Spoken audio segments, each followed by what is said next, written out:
पतंजलि आयुर्वेदिक जिसके को फाउंडर है बाबा रामदेव और पतंजलि आयुर्वेदिक के अगेंस्ट इंडियन मेडिकल एसोसिएशन ने आर्टिकल 32 ऑफ इंडियन कॉन्स्टिट्यूशन के तहत एक रिट पिटीशन फाइल करी है। रिट पिटीशन है एलोपैथिक दवाइयों के भ्रामक प्रचार को लेकर बाबा रामदेव के अगेंस्ट आर्टिकल 32 में रिट पिटीशन फाइल की गई है। किस तरह के ड्रग्स का प्रचार नहीं किया जा सकता, इसको लेकर जो प्रोविजंस हैं वो है the drugs and the magical remedies act 1954 में। इस एक्ट के प्रोविजंस को हम पहले समझ लेते हैं, उसके बाद सुप्रीम कोर्ट का इस केस में क्या रुक रहा उसकी चर्चा करेंगे। अगर हम बात करें इसी एक्ट के सेक्शन 3 की, तो पूरा मामला इसी से रिलेटेड है, क्योंकि इसी सेक्शन 3 में बताया गया है कि किस तरह के डिसीजेस हैं, किस तरह के ड्रग्स हैं जिनका आप एडवर्टाइजमेंट नहीं कर सकते। सेक्शन 3 कहता है prohibition of advertisement of certain drugs for treatment of certain diseases and disorders. किस तरह के ड्रग्स का एडवर्टाइजमेंट नहीं किया जा सकता, तो मेजरली इसमें 4 कैटेगरीज दी हैं। पहली कैटेगरी है वुमेन मिसकैरेज से रिलेटेड। मिसकैरेज से रिलेटेड कोई ड्रग्स हैं तो उनका कोई भी एडवर्टाइजमेंट नहीं किया जा सकता। सेक्सुअल प्लेजर से रिलेटेड अगर कोई ड्रग है तो उसका एडवर्टाइजमेंट नहीं किया जा सकता। थर्ड कैटेगरी जो इसमें है वो है मेंस्ट्रुएशन डिसऑर्डर से रिलेटेड, अगर कोई वुमेन मेंस्ट्रुएशन साइकिल है उसके डिसऑर्डर से रिलेटेड अगर कोई ड्रग्स हैं तो उसका एडवर्टाइजमेंट नहीं किया जा सकता। और फोर्थ इसमें जो दे रखा है वो है कि सर्टेन डिसीजेस। कौन सी सर्टेन डिसीजेस? जो शेड्यूल 1 में दी गई हैं। इस एक्ट के साथ एक लिस्ट है शेड्यूल 1।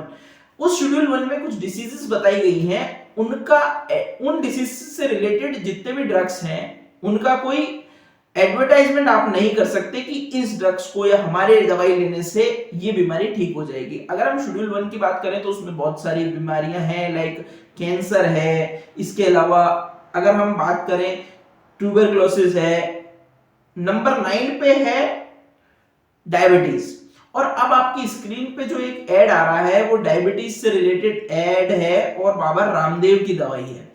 क्या लिखा है इसमें? Along with give you research and evidence based permanent solution for diabetes. इनने बताया कि हमारी दवाई लेने से परमानेंट सॉल्यूशन हो जाएगा डायबिटीज का, जबकि ये डायबिटीज शेड्यूल 1 में है उस एक्ट के, तो इस डिसीजेस से रिलेटेड ड्रग्स का प्रचार नहीं किया जा सकता। और ऐसे कई सारे प्रोडक्ट हैं जो इसी तरह की दावे करते हैं। बाबा रामदेव के जो प्रोडक्ट्स हैं वो कई तरह इसी तरह के दावे करते हैं और सुप्रीम कोर्ट ने इस पे कहा कि हम आप पे 1 करोड़ रुपए पर प्रोडक्ट का फाइन लगा सकते हैं। सुप्रीम कोर्ट का इस केस में क्या रुक रहा उसकी अब हम चर्चा कर लेते हैं।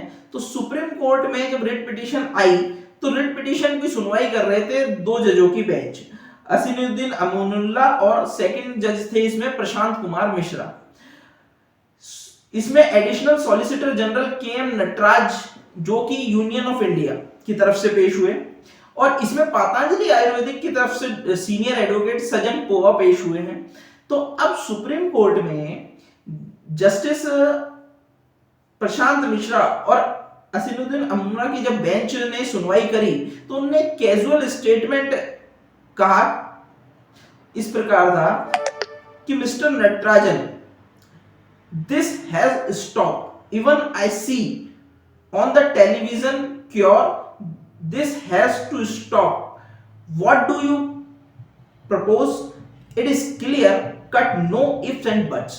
ये खुद जस्टिस कह रहे हैं कि मिस्टर नटराज से, मिस्टर नटराज जो कि यूनियन ऑफ इंडिया के वकील हैं, उनसे जजेस ने कहा कि हमने इस तरह के एड खुद ने देखे हैं टीवी पे।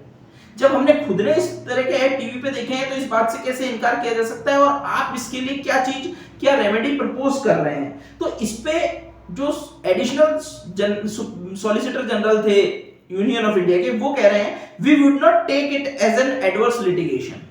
सुप्रीम कोर्ट में सरकार ने साफ किया कि हम इसे एडवर्स अपने विरुद्ध कोई पिटीशन के तौर पे नहीं ले रहे हैं, हम इसमें सुप्रीम कोर्ट का जो रुख है उसके साथ है। अब सुप्रीम कोर्ट के जजेस ने क्या कहा, सीनियर एडवोकेट जो पेश हुए थे पतंजलि आयुर्वेदिक की तरफ से, वो सुनना बहुत जरूरी है। जजेस कह रहे हैं better tell your client from date to date self. आपके क्लाइंट को आज ही बता दीजिएगा 1 crore and immediately we will say right here by telephone, Mr. Nataraj will say, and it will be sealed by the district magistrate and no court will entertain any plea. आप समझिए supreme court का रुख कितना सख्त था कि supreme court ने कहा कि हम 1 करोड़ का बैन तो अभी लगा सकते हैं और हम एक बार कहेंगे मिस्टर नटराज टेलीफोन पे यही बात सरकार को बोलेंगे और सरकार की तरफ से नोटिस होने पर डिस्ट्रिक्ट मजिस्ट्रेट आपके क्लाइंट के सारे प्रोडक्ट्स को जब्त कर सकता है और उसके बाद कोई भी डिस्ट्रिक्ट कोर्ट या कोई भी अदालत दूसरी आपके प्ली को एंटरटेन नहीं करेगी। आप ये बात क्लियर कट बता दीजिए अपने क्लाइंट को। ये बात सुप्रीम कोर्ट ने कही, इतना सख्त रुख सुप्रीम कोर्ट ने अपनाया। तो सेक्शन 3 जो है drug and magical remedies act का, उसके तहत ये केस था। आगे फर्दर 1 हफ्ते का टाइम दिया गया है, फरवरी के फर्स्ट वीक में इसको लिस्टेड किया गया है। 1 हफ्ते का नहीं, 1 महीने का टाइम है, सॉरी। फरवरी के फर्स्ट वीक में इसको लिस्टेड किया गया है, जहां पे सरकार बताएगी कि किस तरह से उसने एड पे बैन लगाया और किस तरह की रेमेडीज वो प्रपोज कर रही है।